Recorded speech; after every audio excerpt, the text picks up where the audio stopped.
안녕하세요. 저는 서울에서 중학교 교사로 근무하고 있는 42살의 여성입니다. 교사에게 이유는 직업의 특성상 아주 불명예스러운 꼬리표죠. 특히 여성에게는 더해서 저는 어떻게든 가정을 지켜보려고 노력했지만 남편의 파렴치한 행동은 도저히 용서할 수 없었어요.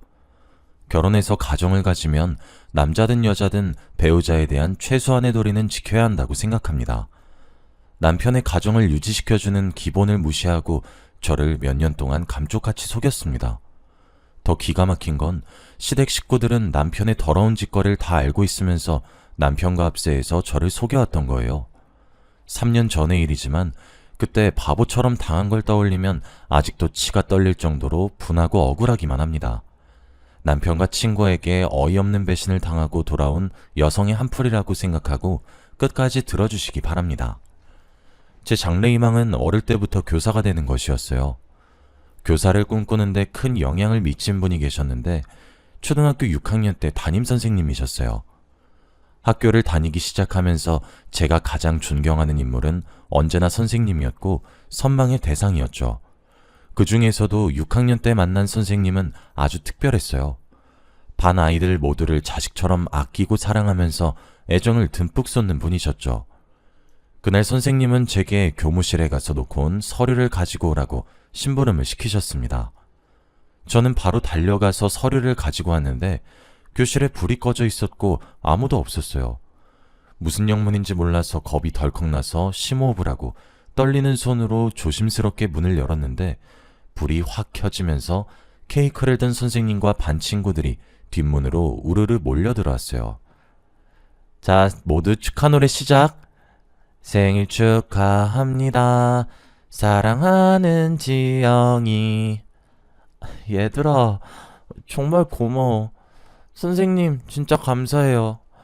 평생 잊지 못할 생일 파티를 선물 받은 저는 나중에 아이들을 가르치는 교사가 되겠다고 결정을 하게 됐죠. 제 결심은 중고등학교 때까지 변하지 않고 이어졌습니다. 고3 때 사범대학에 가겠다고 하자 부모님은 당연히 좋아하셨어요. 그래, 교사란 직업이 안정적이니까 잘 선택했다.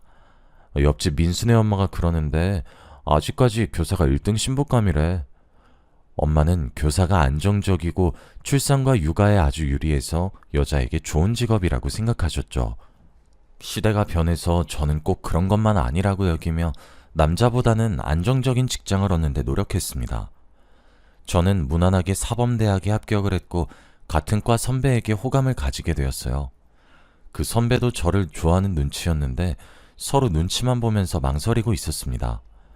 마음 같아서는 제가 먼저 좋아한다고 고백을 하고 싶었는데 여자의 자존심이 허락하지 않았어요. 그래서 선배가 얼른 마음을 열길 기다렸죠. 그러다가 A중학교로 교생 실습을 나가게 됐습니다. A중학교로 실습을 나가는 동기는 딱 3명뿐이었습니다. 그 중에 한 명은 갑자기 엄마가 돌아가시는 바람에 실습에서 중도하차하게 되었어요. 그래서 선배와 제가 단둘이 실습을 하면서 친해지게 되었습니다. 실습하면서 서로 모르는 것이나 고민을 나누다 보니 실습이 끝나기 이틀 전 선배가 집에 가려던 저를 부르더라고요. 은미야, 오늘 나랑 술 한잔 할래? 선배, 왜 그래? 무슨 일이야? 표정이 되게 안 좋아 보여. 교무부장한테 대들었다가 개박살 났거든. 그 자식은 꼭 나만 보면 그러더라. 이번엔 또 뭐라 그랬는데? 요 앞에 호프집 가서 이야기하자. 학교 근처 호프집으로 가서 술잔을 기울이며 선배가 쏟아내는 불평을 가만히 들었습니다. 교무부장은 아주 보수적이고 대학생 신분인 교생들에게 반말을 하면서 갑질을 해대는 질이 안 좋은 교사였어요. 아침마다 직원 조회를 할 때도 교생들을 하나씩 불러서 트집을 잡았고 어떤 때는 교생들이 수업을 하고 있으면 양해도 구하지 않고 교실 밖으로 불러냈죠. 학생들이 보는 앞에서 망신을 주는 게 일상이라서 교생들 사이에서 말이 많았습니다. 저도 복도를 지나가다가 교무부장에게 걸려서 다짜고짜 폭언을 들은 적이 있었거든요. 야, 거기 너 대학에서 도대체 뭘 배웠어? 교사가 자신감 있는 목소리랑 열정적인 태도로 수업을 해야지. 기어 들어가는 목소리로 흐느적거린 꼴이라니. 학생들을 휘어잡을 수 있게 크게 말하란 말이야. 알겠어? 네, 부장님. 명심하겠습니다. 교무부장이 일부러 교생들을 깔아뭉개서 자기 지위를 과시하는 걸 알고 있어서 조언을 주의 깊게 듣지도 않았어요. 하지만 말로만 듣던 갑질을 당하니까 무척이나 자존심이 상하더군요. 교무부장은 선배에게도 갑질을 부렸어요. 그날도 선배가 열심히 수업을 하고 있는데 갑자기 뒷문이 열리더니 교무부장이 선배에게 복도로 나오라는 손짓을 했다는 거예요. 선배가 모른 척하고 계속 수업을 하자 열이 받은 교무부장이 이런 식으로 소리를 질렀대요. 야, 거기 너! 내 말 안 들려? 당장 나오라고! 나중에 말씀해 주시면 되는 거 아닙니까? 이런 일이 한두 번도 아니고 지금은 제 수업 시간입니다. 방해하지 말고 나가주세요. 뭐? 참, 성질이 더러운 교무부장이라도 학생들 앞에서 차마 욕은 하지 못하고 무안을 당하고 가버렸다고 해요. 그런데 수업을 마치고 교무실로 가자 교무부장이 화가 잔뜩 난 표정으로 선배에게 막말과 인격적인 모욕을 퍼부었다고 합니다. 선배는 전부터 교사라는 직업에 회의를 느끼고 있었는데 교무부장에게 질리도록 당한 뒤로 진로를 다시 생각하게 되었다고 해요. 나 교사 되는 건 다시 생각해 보려고. 실제로 학교에 나와서 보니까 나랑 교사는 안 맞는 것 같아. 아니야, 선배. 이 학교가 이상한 거라니까? 세상에 저런 교무부장이 어딨어? 다른 학교도 그럴 것 같은데. 사실 이런 곳에 버틸 자신이 없어. 모르겠다. 오늘 그냥 술이나 마시자. 선배는 엉망으로 취할 때까지 술을 마셨고 저도 그만큼 술을 마시는 바람에 순간 기억을 잃고 말았어요. 숙박업소에는 도대체 언제 온 건지 알 수 없어서 얼른 옷을 입고 선배를 깨웠습니다. 선배도 저를 보고 많이 놀랐는지 미안하다고 하더군요. 효정아, 미안해. 내가 왜 그랬지? 너무 취해서 기억이 안 나는데. 내가 무슨 짓 한 건 아니지? 일부러 너랑 자려고 술 먹자 한 건 아니고 나도 너한테 호감이 있어서. 미안하긴 뭐가 미안해. 선배가 먹인 것도 아니고 내가 먹은 건데. 나도 기억은 안 나는데 이러지 말고 해장하면서 이야기하자. 저도 선배를 좋아하고 있었고 선배와 교제하면 어떨까 많이 상상해봐서 기분 나쁘진 않았어요. 선배와 숙박업소 근처에 있는 국밥집에 들어가서 해장을 한 뒤 진지하게 만나보잔 이야기를 했죠. 선배와 연애하면서 저는 임용고시 준비를, 선배는 취직 준비를 하면서 만남을 이어갔습니다. 그때부터 선배를 오빠라고 부르면서 말도 놓고 편하게 지냈습니다. 저는 무난하게 임용고시를 치르고 중학교에서 교사로 근무를 시작했습니다. 오빠는 선배가 운영하는 벤처 사무실에서 일하게 되었죠. 당장 큰 돈을 벌지는 못해도 앞으로 전망은 아주 밝다고 했어요. 지금 당장 돈벌이를 제대로 하지 못하고 있다 보니 오빠 정도 실력이면 임용고시는 충분히 통과했을 텐데 아쉬운 마음이 들더군요. 그렇지만 오빠가 오랫동안 심사숙고해서 결정한 일이니 두말하지 않고 믿어보려고 했습니다. 어느덧 시간이 지나 2년 정도가 흘렀어요. 결혼할 나이가 되었고 오빠에게 큰 흠이 있지도 않고 좋은 사람이라는 걸 알고 있어서 결혼 이야기도 슬슬 꺼내고 있을 때였습니다. 오빠와 함께 시어머니를 찾아가니 의외의 반응을 보이시더군요. 우선 급한 대로 내가 아파트 하나 장만해놨다. 평수가 작지만 둘이 살긴 괜찮을 거야. 부지런히 돈 모아서 애 생기면 큰 집으로 옮겨. 말은 이렇게 하셔도 표정만은 아주 떨떠름하셨습니다. 어쩔 수 없이 결혼시킨다는 듯한 느낌으로 말씀하셔서 저도 기분이 언짢아졌죠. 그래도 저희는 시댁에서 마련해준 아파트에서 신혼생활을 시작하게 되었습니다. 그 아파트에서 제대로 지낸 날도 1년 정도밖에 되지 않았죠.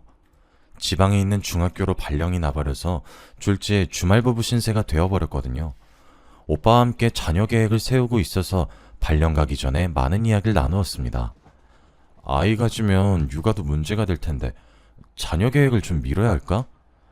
애 갖는 건 다시 생각해보자. 3년만 지나면 교원 정기 인사이동 때 다시 서울로 올 수 있을 거야. 그래, 우선은 애 만들기 전에 열심히 벌어서 돈이나 모으고 있게. 요즘은 애 없는 부부도 많이 있으니까요. 자녀 계획을 미루는 것도 나쁘지 않다고 생각했어요. 한창 재미있을 신혼에 생이별을 해야 하는 신세가 안타까웠지만 늘 붙어있는 것보다 떨어져 있다가 만나면 정이 더 생긴단 말이 있으니까요. 정신없이 지방으로 내려가 낯선 곳에서 적응하려고 노력했죠. 몇 달이 지나자 동네 지리도 다 파악하게 되었고 친하게 지내는 동료 여교사도 생겼어요. 이름은 한수정이란 수학교사였고 나이는 저보다 3살 아래였습니다. 언니, 오늘 교무회의 할 때 학생부장이 교장한테 아양 떠는 거 봤지? 실실 웃으면서 얼마나 싸바 하는데 정말 꼴 보기 싫더라. 학생부장 그러는 거 처음 보냐? 교장하고 나이도 동갑이라는데 자존심도 없나 봐. 수정이와는 뒷담화하면서 친해졌습니다. 쉬는 시간이나 점심시간 때 몰래 빠져나와서 마음에 안 드는 다른 교사들을 속이 후련해질 때까지 씹어댔죠. 처음에는 깍듯하게 존댓말하던 수정이도 저를 언니라고 불렀을 무렵에 남편 사촌 여동생의 친구라는 사실도 알게 되었는데요. 그 계기로 더 친해져서 자매처럼 붙어 다니게 되었습니다. 그런데 정이 들자마자 수정이가 서울에 있는 학교로 발령이 나버렸죠. 언니 어떡해? 서울에 가야 될 사람은 언니인데 내가 가게 됐네. 난 언니랑 학교 같이 다니고 싶은데. 괜찮아. 다음엔 내 차례 되겠지. 먼저 올라가서 자리 잡아놔. 오케이. 언니 서울에 오면 꼭 연락하기다. 얘는 당연한 거 아니야? 근데 언제 가는 건데? 그게 이번 달에 가게 됐어. 뭐? 이번 달이면 얼마 안 남았잖아. 오늘 퇴근하자마자 진탕 마시자. 수정이가 갈 날이 얼마 남지 않아서 밤늦게까지 제가 자취라는 원룸에서 이별주를 마셨습니다. 그렇게 수정이를 서울로 보내고 저 혼자서 외롭게 지내고 있었죠. 아마 우리 오빠가 없으면 주말에도 처량하게 지냈을 거예요. 그날도 주말이 되어서 오빠가 있는 집으로 올라갔는데 뭔가 이상한 느낌이 들었어요. 왠지 그 전하고는 집이 달라진 것 같았죠. 먼저 냄새부터 달라진 것 같았어요. 오빠가 혼자 사는 집이라 주말마다 제가 와서 치우고 방향제를 뿌려도 남자 특유의 냄새가 풍겼거든요. 그런데 이젠 그런 냄새가 나지 않고 제가 쓰지 않는 향수와 방향제 냄새가 나는 것 같았어요. 처음에는 제가 예민해졌다고 생각했는데 얼마 뒤에 집에 있어서는 안 되는 물건을 발견하고 말았습니다. 욕실 선반에서 여자들이 쓸만한 머리끈이 있어서 깜짝 놀랐죠. 흔히 곱창밴드라고 불리는 머리끈이었는데 아무리 생각해봐도 오빠가 그걸 사용할 것 같지 않았거든요. 그래서 오빠에게 그 머리끈을 보여주면서 물었죠. 오빠, 이게 뭐야? 나 이런 머리끈 쓴 적이 없는데 이런 게 왜 있는 거야? 며칠 전에 정혜가 와서 자고 갔거든. 그때 두고 갔나 봐. 정혜는 남편의 사촌 여동생이었어요. 대전에 살지만 서울에 자주 올라왔고 그때마다 오빠에게 들러서 가끔씩 자고 간다고 했거든요. 그런데 오빠의 변명이 너무 이상하게 느껴졌어요. 정혜는 늘 먼저 저에게 전화를 해서 오빠 집에서 묵겠다고 말해주는 편이었거든요. 잠깐 오빠를 의심했지만 정혜가 깜빡하고 전화를 안 준 거라고 생각했습니다. 그 다음날 일요일이 되어서 오랜만에 수정이에게 연락을 해서 만났죠. 그런데 제 눈길을 끄는 게 하나 있었어요. 수정이가 하고 있는 연보라색 곱창밴드였는데요. 제가 집에서 봤던 것과 똑같은 것이었어요. 하지만 똑같은 머리끈이 넘쳐나는데 그걸로 수정이를 의심한다는 건 우스운 일이었습니다. 설마 하는 마음에 혼자 피식하고 웃고 말았는데요. 그래도 수정이와 함께 있는 내내 머리끈이 신경 쓰여서 물어보고 말았습니다. 수정아, 머리끈 어디서 샀어? 되게 예쁘다. 지하상가에서 샀어. 사실 이 디자인으로 사고 싶었는데 보라색이 없더라고. 우연히 보고 이거다 싶어서 샀지. 수정이는 저와 학교에 다닐 때부터 눈에 띌 정도로 보라색을 좋아했었어요. 옷, 가방, 액세서리는 물론 볼펜이나 수첩도 보라색만 고집할 정도였으니까요. 수정이가 저 몰래 이 집에 왔다는 생각이 머릿속에서 잊혀지지 않아서 정혜에게 전화를 걸어볼 수밖에 없었죠. 여보세요? 정혜야, 혹시 지금 전화 가능하니? 어머 언니, 오랜만이야. 당연히 가능하지. 마침 너무 심심했는데 잘됐다. 무슨 일이야? 그러면 만나서 이야기할까? 내가 밥이랑 커피 사줄게. 좋지. 나 오늘 완전 프리해. 당장 서울로 고고싱 할게. 정혜를 만나서 밥을 먹고 커피를 마신 다음에 백화점에 들렀어요. 날씨가 너무 더워서 시원한 백화점 안에서 아이 쇼핑을 하려고 했죠. 그런데 보라색 머리끈이 눈에 띄어서 정혜에게 사주겠다고 내밀어 보았어요. 정혜야, 이 머리끈 어때? 보라색이 예쁘네. 하나 사줄게. 아이, 언니. 난 보라색이 안 어울려. 저번에 보라색 샀다가 애들이 엄청 뭐라 해서 혼났어. 보라색 말고 노란색 사주면 안 돼? 정혜는 보라색이 아니라 노란색 곱창 밴드를 고르더라고요. 그래서 정혜한테 묻고 말았습니다. 정혜야, 혹시 너 나한테 말 안 하고 우리 집 온 적 있어? 어? 나 그런 적 없는데? 나 항상 갈 때마다 언니한테 말했잖아. 정혜 말을 듣고 나니 화가 치밀어 올랐습니다. 저한테 말도 안 하고 여자를 재운 것도 모자라 저를 속이다녀. 그래서 바로 오빠에게 전화를 해서 물어보았지만 오빠의 대답은 한결같았습니다. 갑자기 그 이야기는 왜 또 꺼내는 건데? 정혜가 기억을 못하는 거겠지. 정혜 바꿔봐. 애꿎은 정혜한테 화풀이를 하려고 하길래 저는 됐다고 했죠. 제대로 된 증거를 확인해봐야겠다는 생각에 얼른 정혜와 헤어지고 오빠와 살던 집으로 돌아왔습니다. 그래서 관리사무소에 가서 CCTV를 보여달라고 했죠. CCTV요? 무슨 일 있으셨길래 갑자기 물어보시는 거죠? 남편이 바람 피는 것 같아서 그래요. 딱 한 번만 보여주시면 안 될까요? 그건 곤란합니다. 주민이라고 다 공개해드리는 게 아니라 경찰이 정식으로 요청했을 때만 보여드리고 있어요. 저도 알아요. 그런데 여자가 다녀간 흔적이 보여서 그래요. 비밀로 할 테니까 조금만 보여주세요. 네? 이혼 이야기까지 꺼내면서 직원에게 사정하니까 망설이다가 제게 서류를 내밀더니 사인을 해달라고 하더군요. 여기서 보기만 하셔야 합니다. 영상 휴대폰 같은 걸로 촬영하시면 안 돼요. 그리고 어떤 이유로든 영상을 증거로 쓰시려면 경찰의 허락을 받아오셔야 해요. 직원은 제가 말한 해당 날짜를 찾아서 엘리베이터 앞을 찍은 동영상을 보여주었어요. 시간이 오후쯤으로 빠르게 돌아가다가 엘리베이터 앞으로 한 여성이 다가오자 빠르게 감기를 멈추었죠. 고개를 숙이긴 했지만 보라색 밴드로 머리를 묶은 걸 보고 수정이가 확실하다고 생각했어요. 하지만 저는 끝까지 아니라고 부정하며 CCTV 화면에서 눈을 떼지 않았죠. 거울 앞에 선 여자가 고개를 든 순간 저는 집을 찾아온 여자가 수정이란 사실을 확실하게 알게 되었습니다. 엘리베이터를 탄 수정이는 주저없이 제 집이 있는 8층 버튼을 누르고 있더군요. 이제 어떻게 해야 좋을지 머릿속이 혼란스러워졌습니다. 제 눈으로 확인했지만 도저히 믿을 수가 없었거든요. 충격받은 모습 그대로 집으로 올라가 멍하니 앉아있기만 했습니다. 그런데 TV 선반 밑에 무언가가 반짝이더군요. 저게 뭔가 손을 넣어서 꺼내보니 보라색 머리핀을 발견하고 말았습니다. 의심할 여지 없이 수정이의 것이었죠. 도대체 몇 번이나 이 집을 왔던 걸까요? 제가 모르는 사이에 수정의 흔적이 집을 점령하고 있었다는 생각에 더 이상 보고만 있을 수 없었습니다. 만나서 결판을 지으려고 수정이와 약속을 잡았는데요. 수정이 집 근처 카페로 가니 수정이가 뭣도 모르고 저를 반기더군요. 언니, 방학도 끝났고 주말도 아닌데 서울엔 웬일이야? 너한테 줄 게 있어서 휴가 내고 올라왔어. 나한테 줄 게 뭔데 휴가까지 냈다는 거야? 저는 머리핀과 밴드를 카페의 테이블에 올려놨습니다. 그랬더니 수정이의 얼굴에서 핏기가 싹 사라지더군요. 너 보라색 좋아하잖아. 어떤 정신 나간 년이 내 집에 흘리고 갔더라? 네 생각나서 가지고 왔어. 꼭 네가 흘리고 간 것 같아서 기분이 더럽더라고. 언니, 미안해.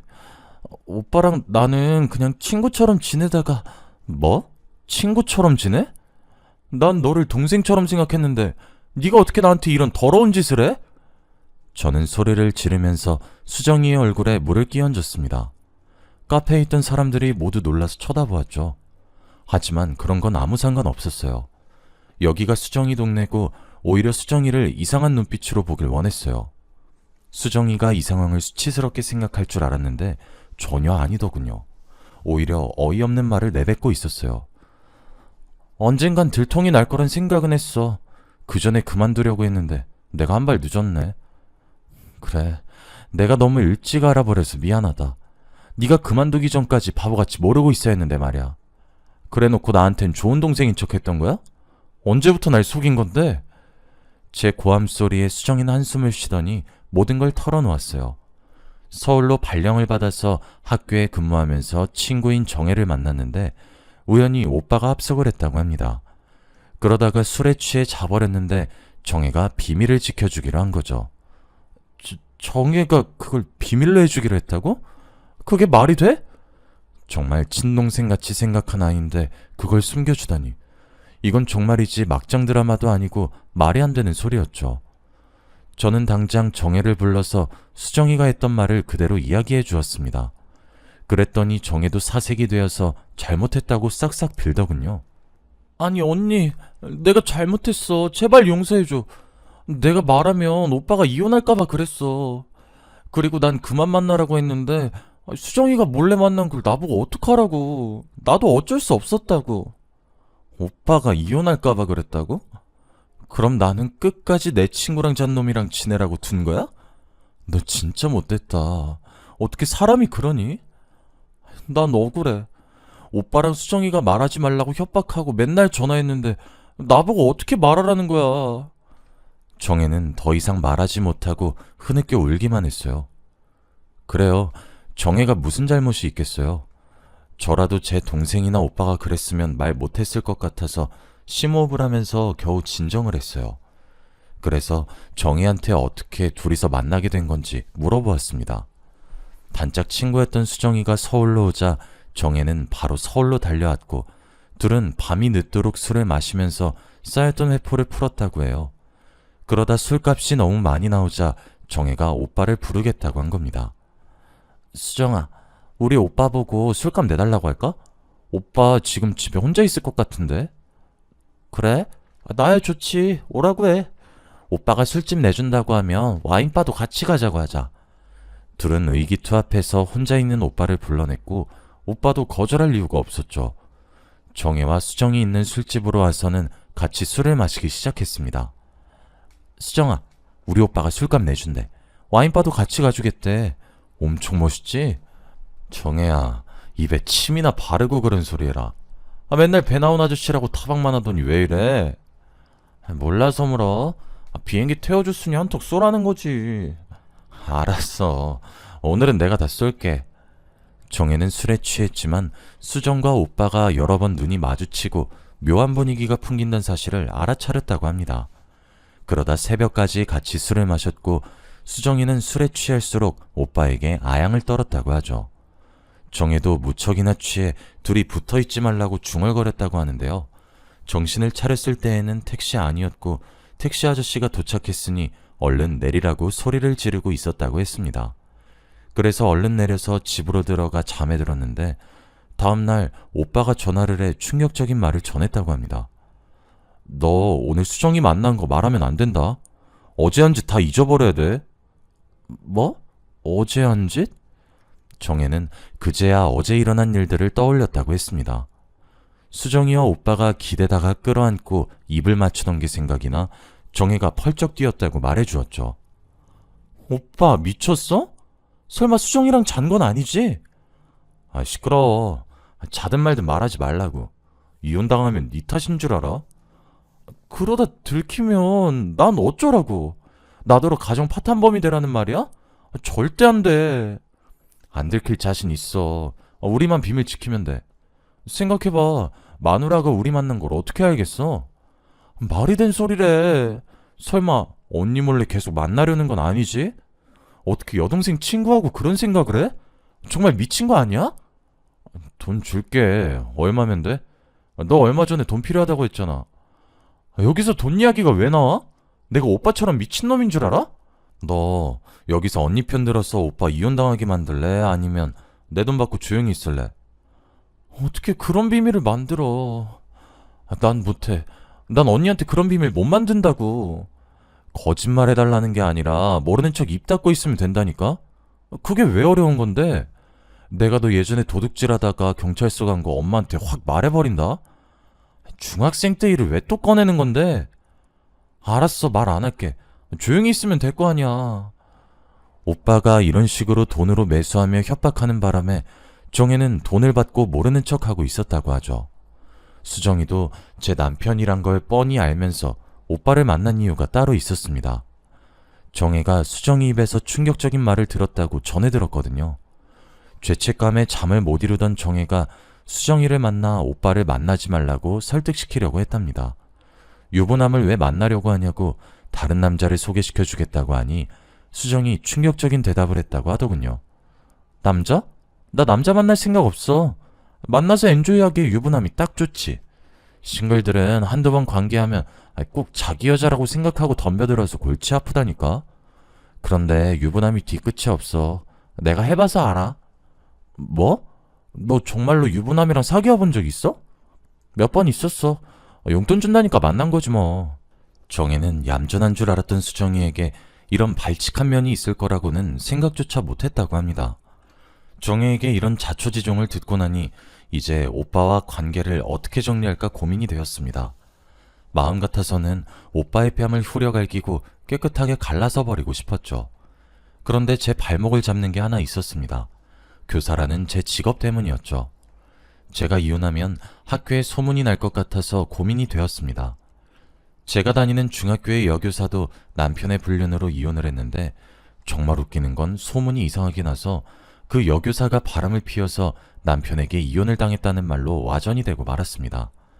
그녀는 한사코 아니라고 했지만 다른 교직원들은 앞에서 소문이 이상하게 났다며 위로해놓고 뒤에서는 아니 땡굴뚝에 연기가 날 리 없다고 수군대었죠. 그렇게 그 여교사는 따돌림을 당하면서 겉돌다가 그런 소문들이 학생의 귀에 들어가 학부모들도 알게 되었습니다.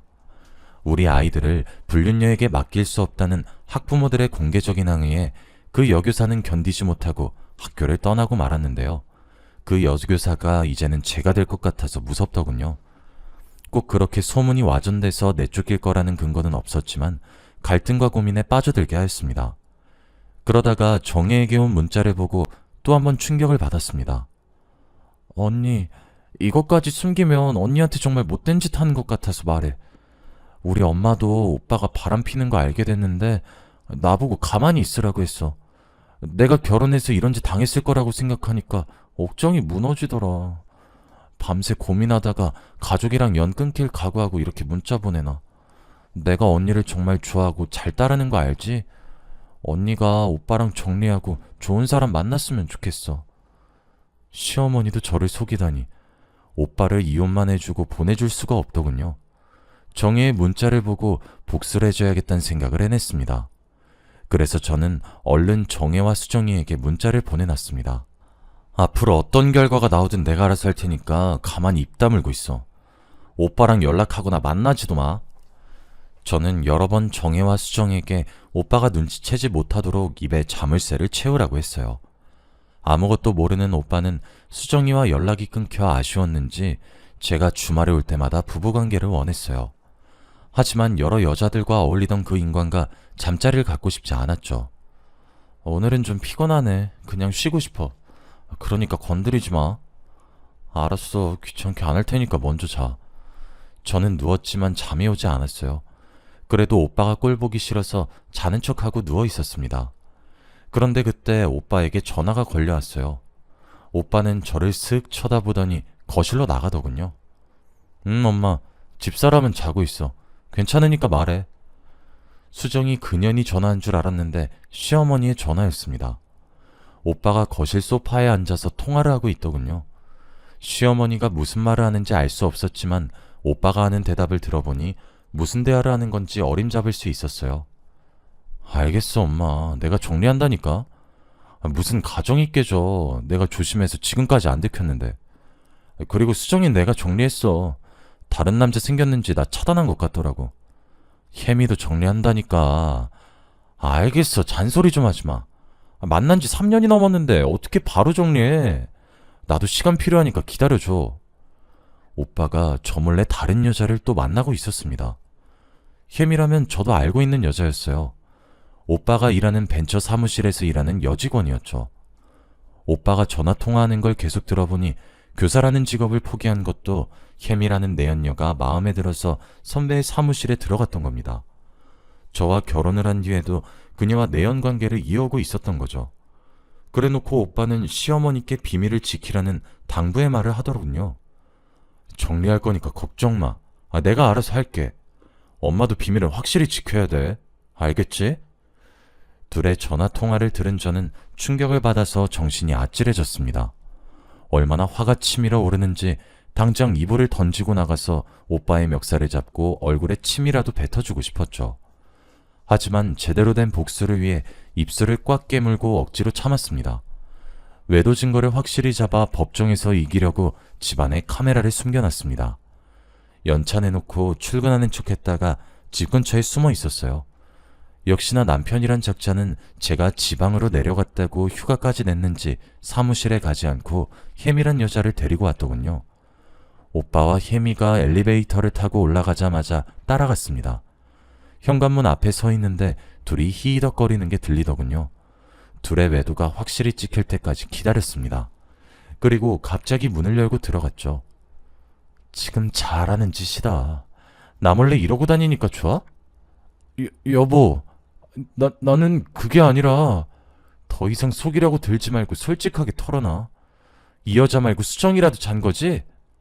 아니, 뭘 털어놓으라는 거야. 수정이랑 잔 건 또 뭐고? 당신 갑자기 와서 왜 그러는 건데? 혜미는 근처에서 이야기하다가 중요한 서류가 있어서 그거 가지러 온 거야. 오빠, 끝까지 거짓말 할 거야? 정혜랑 수정이가 전부 다 말했다고. 당신이 진짜 이 집에 들어와서 서류만 확인했는지 몰라도 당신이 이 여자랑 한 짓도 카메라에 찍혔어. 제가 숨겨놓은 카메라를 꺼내니까 오빠가 놀라서 입이 딱 벌어졌습니다. 하지만 끝까지 아니라고 혜미 눈에 뭐가 들어가서 봐준 거라고 하는데 가짜는 변명을 늘어놓는 오빠의 뺨을 힘껏 갈겨버리고 말았죠. 이 미친놈아, 이렇게까지 다 들켜놓고 거짓말을 해? 당신 이혼소송 당하면 재산이란 재산 다 뺏길 줄 알아. 내가 곧 죽어도 당신 빈털터리 만들 거라고. 여보, 혼자 있다 보니 너무 외로워서 그랬어. 정말 미안해. 내가 미쳐서 해선 안 되는 짓을 저질렀어. 한 번만 용서해줘. 뭐? 용서? 필요 없어. 당장 이혼해. 너 같은 바람둥이에 거짓말쟁이하고는 같이 못 살아. 정혜고 수정이가 증인이고 이 동영상이 증거니까 7년을 속인 대가는 내가 전부 받아낼 테니까 도망가지 말고 있어. 당신 어디가? 짐은 갑자기 왜 싸는데? 우리 대화하자. 오해가 있으면 대화를 해야지. 이거 나 대화는 무슨 대화? 내가 사과할 기회까지 줬는데 끝까지 거짓말하려는 사람이랑 대화할 생각 없어. 그리고 나 당신이랑 같이 못 살아. 단 하루라도 한 지붕에서 한 이불 덮고 살 생각 없다고. 그렇게 제가 이혼을 통보하고 집을 나가버렸습니다. 오빠가 또 시어머니에게 일렀는지 시어머니께서 득달같이 절 찾아와서 이혼은 절대 안 된다고 사정을 하더군요. 얘야, 한 번 바람 폈다고 이혼이라니. 누구나 한 번은 실수를 하는 법이잖아. 게다가 넌 교단에서 학생들을 가르치고 있잖아. 교단이 보수적인 거 나도 들어서 잘 알고 있다. 그러니까 이번 한 번만 참아다오. 제발 부탁한다. 어머님은 그런 말 할 자격 없어요. 아무리 그래도 아들이 바람을 피우고 다니는 걸 알면서도 가만히 있는 게 말이 돼요? 그래, 내가 잘못했다. 미안하다. 그러니까 미친 척하고 한 번만 용서해주면 내가 다신 이런 일 없게 해주마. 어? 시어머니는 엎드리다시피 제게 빌었고 오빠도 다신 이런 일이 없을 거라고 맹세를 했어요. 제가 불안해할까봐 학교랑 가까운 곳으로 신혼생활을 다시 시작하자며 사랑을 속삭이는데 흔들릴 수밖에 없더군요. 몸이 멀어져서 외로웠던 거라고 호소해서 이사를 가서 다시 살아볼까 고민이 됐어요. 오빠가 그 뒤로도 자기가 바람을 피면 있는 재산을 다 내놓겠다고 했거든요. 시어머니도 울다가 쓰러졌단 소식에 동정이 일었죠. 그런데 오빠의 휴대폰에서 시어머니의 눈물이 가증스러운 악어의 눈물이란 걸 알게 되었어요. 시어머니가 오빠에게 보낸 문자가 아주 소름 끼치더군요. 그년이 이혼하자고 날뛸 때는 성질 죽이느라고 아주 힘들었다. 이혼은 안 된다. 위자료가 너무 아깝잖아. 그리고 네가 왜 잘못했니? 그년이 여자 구실을 못하니까 네가 바람피는 거지. 혜미 집안만 좋았으면 그 애랑 결혼시켰을 텐데. 에휴, 골치 아프게 시리.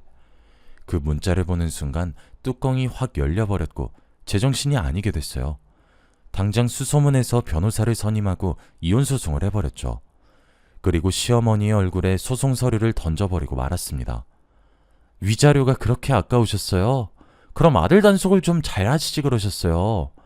제가 웬만하면 참으려고 했는데 이젠 어머님이 가진 재산 전부 긁어가야 성질이 풀리겠어요. 얘야, 갑자기 왜 그러니? 위자료는 또 무슨 말이고. 어머님이 보낸 문자 다 봤어요. 제가 여자 구실 못하니까 바람 피는 거라면서요. 그렇게 불만이시면 그냥 이혼시키시지. 왜 그러셨어요? 문자를 봤다고? 아니야. 내가 홧김에 보낸 문자라고. 우리 소송 같은 거 하지 말고 대화로 풀자. 어? 시어머니가 급하게 제 바지를 잡고 매달렸지만 확 밀어내고 말았죠. 저는 수정이와 혜미에게 상간녀 소송을 걸고 위자료를 확실히 받아 챙겼습니다. 아파트와 오빠가 가진 재산 대부분을 받아내 시댁을 알거지로 만들어버렸는데요. 오빠가 바람을 폈다는 소문이 흘러들어갔는지 벤처 사무실에서 쫓겨났다고 하더군요. 이혼한 뒤 학교에 저에 대한 소문이 돌지 않을까 걱정했는데 3개월 만에 서울에 있는 학교로 발령받게 되었습니다. 그래서 사람들이 제 치부를 알게 될까봐 불안해하지 않아도 됐죠. 여러분들 중에서도 배우자의 외도를 알고 참고 계시는 분들이 있을 거란 생각이 듭니다. 하지만 아무 희망이 없는 현실을 참고 견디는 것보다 새로운 인생을 찾는 게 훨씬 더 의미 있으실 거예요. 두려워하지 마시고 잘못된 게 있으면 바로 잡으시고 저처럼 제대로 된 보상을 받으시길 바랍니다. 더 이상 불륜으로 상처받는 사람이 없길 바라며 이만 글을 줄이도록 하겠습니다. 감사합니다.